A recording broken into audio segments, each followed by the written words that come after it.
Estamos de volta aqui no Sinal Aberto com Jéssica Dias, com Cileide Alves, comigo, Samuel Estraioto. E neste momento nós estamos em contato com o presidente da Codego, a Companhia de Desenvolvimento Econômico de Goiás, Hugo Goldfeld. Será divulgado hoje pela companhia o novo regulamento para alienação de áreas, que prevê até 100% de subsídio no valor dos terrenos nos distritos agroindustriais do estado. Presidente, bom dia para o senhor. Seja bem-vindo aqui ao Sinal Aberto pela Sagres 730. Bom dia a todos do Sinal Aberto, à inteira disposição. Presidente, por gentileza, explique para nós como funcionará esse novo regulamento para alienação de áreas. Esse regulamento é muito similar à regra que você tem no jogo de futebol. Ele determina normas e condições em que essas áreas podem ser ou deverão ser vendidas aos empresários. Isso vai facilitar terrivelmente a atração de empresas para Goiás e vai fazer com que haja uma resposta muito rápida ao desenvolvimento do estado de Goiás, desenvolvimento econômico, claro.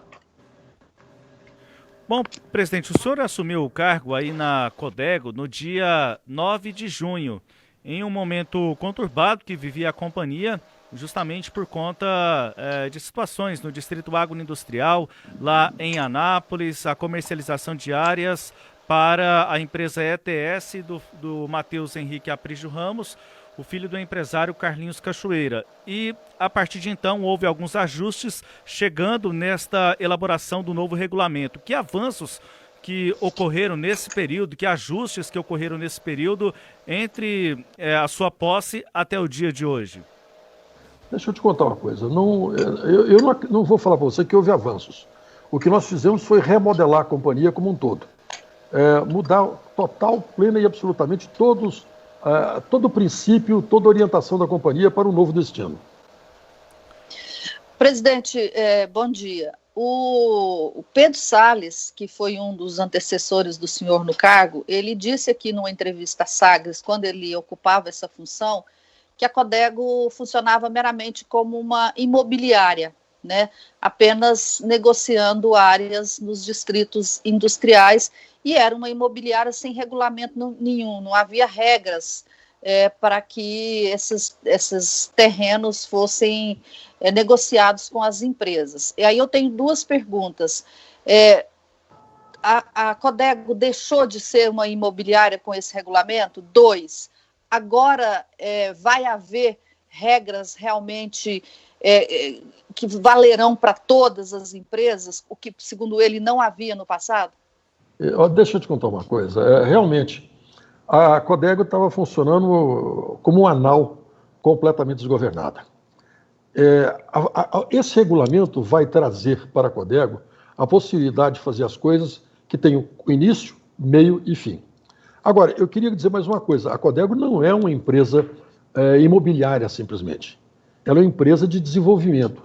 E, para isso, ela tem os distritos industriais. Mas, além disso, tem uma série de outras coisas que a Codego tem feito, está fazendo e vai fazer para buscar desenvolvimento econômico e social para o estado de Goiás. Eu acho que uma das menores atribuições da Codego seria a administração de distritos. A maior atribuição da Codego seria realmente o desenvolvimento. E é isso que nós estamos mudando a Codego como um todo. E para isso tivemos que mudar, em primeiro lugar, o regulamento. E agora, Cleide, você pode ter certeza que essa empresa vai ser totalmente reformulada. Pois é, se de acordo com essa informação, não havia esse regulamento. Eu queria que o senhor explicasse agora quais serão as exigências que serão apresentadas para que os interessados em se instalarem nos distritos terão de cumprir. Bom, em primeiro lugar, um projeto. Ele tem que me dizer o que ele quer fazer. Tá certo? Se é para fazer uma indústria, que tamanho tem essa indústria, qual é o investimento previsto, o que ele espera recolher de ICMS, qual o número de empregos, que é uma coisa que nos preocupa brutalmente, porque eu acho que acabando essa pandemia, o nosso grande problema vai ser emprego, e assim por diante. Ele tem que apresentar um projeto completo, esse projeto vai ser analisado, e após a análise desse projeto é que nós vamos decidir se entregamos a área para ele ou não. E mais, com que valor nós entregaremos essa área para ele? Ele vai nos apresentar dentro do projeto uma série de questionamentos nossos, aonde eu quero saber se ele vai ter qualidade, se ele vai preservar meio ambiente, e cada um desses fatores gera para ele um desconto no preço da área. Agora, quanto à transparência do processo, eu quero te dizer uma coisa. Nós estamos preparando a Codego para ser total, plena e, eu diria, absolutamente transparente. No caso específico das áreas, nós adotamos uma regra cujo nome é estranho, é FIFO, é First In, First Out, ou seja, aquele primeiro que entra vai ser o primeiro que sai, para que não haja preferência, para que não haja alterações de análise de projeto durante o percurso. Então, está tudo aberto, vai estar tudo no nosso site. Qualquer empresário em qualquer lugar do mundo entrando no nosso site vai saber exatamente onde está o processo dele, na mão de quem e quais são as condições que estão sendo analisadas. Os critérios para o valor, para estabelecimento do valor dessas áreas, serão também fixos e públicos? Serão fixos e públicos da seguinte forma. Eu tenho uma avaliação do Distrito Industrial por região. Por exemplo, eu tenho Distrito Industrial em Porangatu, eu tenho Distrito Industrial em Anápolis, eu tenho Distrito Industrial em Catalão e tenho Distrito Industrial em Itumbiara. As áreas nesses locais não têm o mesmo valor. O terreno... Então, o que nós vamos fazer? Nós vamos estabelecer um valor básico para cada região, pela avaliação, e em cima desse valor básico nós vamos dar desconto em função daquilo que o empresário nos proporcionar. Porque, na grande realidade, o que nós queremos como desenvolvimento econômico? Duas coisas. Primeiro, emprego. Segundo, ICM.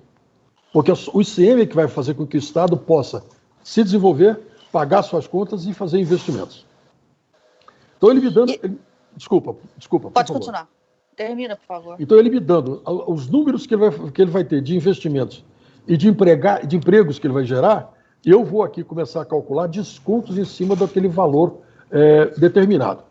Então, vamos supor que se você esteja em Uruaçu e que a área valha 100, e você conseguindo me dar dados, eu chego a uma redução de no máximo 95% do valor do terreno. Então, eu vou te cobrar R$5 numa área de 100. E esse resto, como é que você faz? Você teria duas alternativas. Ao recolher ICMS, você somando o ICMS todo, o dia que você tiver pago R$95, que é a diferença entre os 5 e o preço da área, a área é sua definitivamente. Ah, mas eu vou demorar muito a pagar ICMS porque eu tenho incentivo fiscal. Tudo bem, existe a possibilidade também de se fazer pagamentos à vista. E ela pode ser transferida, essa área, para outras empresas, para outros negócios? Essa área vai ser sempre ter autorização para transferência constante, com anuência da Codego. Porque se eu tenho um distrito industrial, eu não posso deixar, por exemplo, que se instale uma boate lá. Então, vai necessitar sempre da anuência da Codego para que essa área industrial permaneça industrial como um todo. E mais que isso, nós estamos fazendo um programa agora para conversar com os prefeitos eleitos, para que, onde nós tivermos distritos industriais, que dentro do programa de desenvolvimento da cidade, coloque aquela área como destinada única e exclusivamente a distritos industriais. Presidente, quando nesse caso aí que o Samuel citou, dessa empresa ETS, que foi concedido um terreno aqui em Anápolis e depois suspenso, era uma empresa de comércio, não era de indústria. Esse regulamento, ele vai abrir para a indústria, para o comércio, ou ele mantém que os distritos sejam destinados apenas à indústria? Maravilhosa a sua pergunta. Deixa eu dizer uma coisa. Primeiro, eu não tenho muita condição de dissociar atividades secundárias da indústria. Por exemplo, posto de gasolina. Eu tenho que ter posto de gasolina no distrito para atender as indústrias que lá estão. Só que agora nós vamos fazer diferente. A Codego não mais vai vender essas áreas, ela vai arrendá-las. E sempre com uma atividade que seja vinculada ao setor industrial. Um centro comercial, por exemplo, não está no nosso esquema. Tá certo? Mas um posto de gasolina, com certeza, um restaurante, com certeza, talvez creche particular e coisa que o valha. Tá. Ainda a respeito desse regulamento, presidente, ele vai... Qual que é a garantia? Porque um regulamento é uma decisão interna da empresa. Exato. Qual que é, do ponto de vista jurídico, a garantia de que, mudando a presidência ou mudando o governo, a empresa desconheça esse regulamento e aplique regras subjetivas, como já foi durante um tempo? Duas coisas. Primeiro, quando você assina um direito de uso de área ou uma escritura com a empresa, passa a vigorar definitivamente o regulamento da data em que aquilo foi assinado. Não há condição de você mudar posteriormente para retornar, para prejudicar, vamos dizer assim. Talvez você possa fazer alguma coisa para melhorar as condições, mas se piorar, não. Isso é inaceitável juridicamente. A segunda coisa, essa pergunta sua é muito bacana pelo seguinte: essa é a situação que nós vivemos no Brasil. No Brasil também nós não temos certeza jurídica de nada. E, portanto, o nosso desenvolvimento demora mais que o resto. Tá, mas o regulamento, ele é aprovado pelo Conselho Administrativo, e aí sim, para ele deixar de valer para novos, né, não vai valer para os contratos já assinados sob a vigência dele, mas para novos, ele teria que ser aprovado de novo. Quer dizer, eu queria entender assim, qual a garantia de que não vai ser um papel que todo mundo vai esquecer numa gaveta no futuro? Não, com toda a sinceridade do mundo, no Brasil nós não temos essa garantia.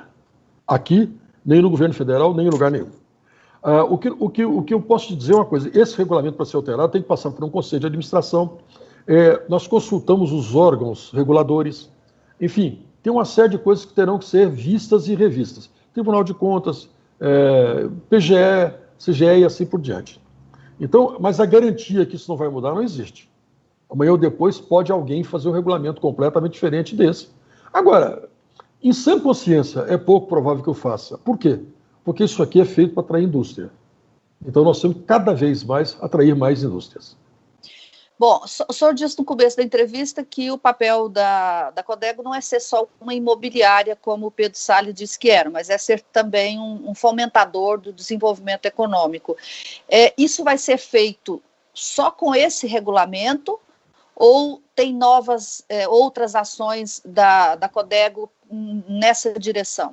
Então, deixa eu te contar. Primeiro, esse novo regulamento vai tratar única e exclusivamente do assentamento na área imobiliária.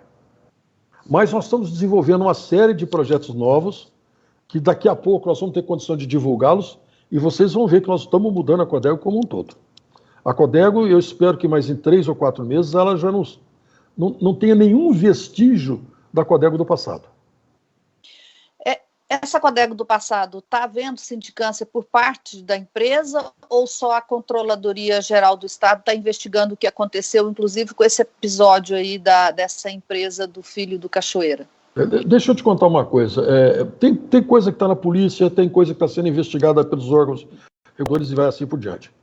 O que eu não tenho feito é procurar problemas do passado. Eu acho que o passado eu não dou conta de resolvê-los.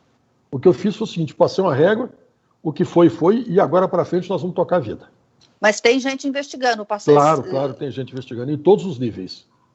Existe uma preocupação muito grande com o passado dessa empresa, porque ela não foi usada só como companhia de desenvolvimento. Ela foi usada como outra de sede de outras coisas. E tem aqui um abandono de, 15, 20 anos.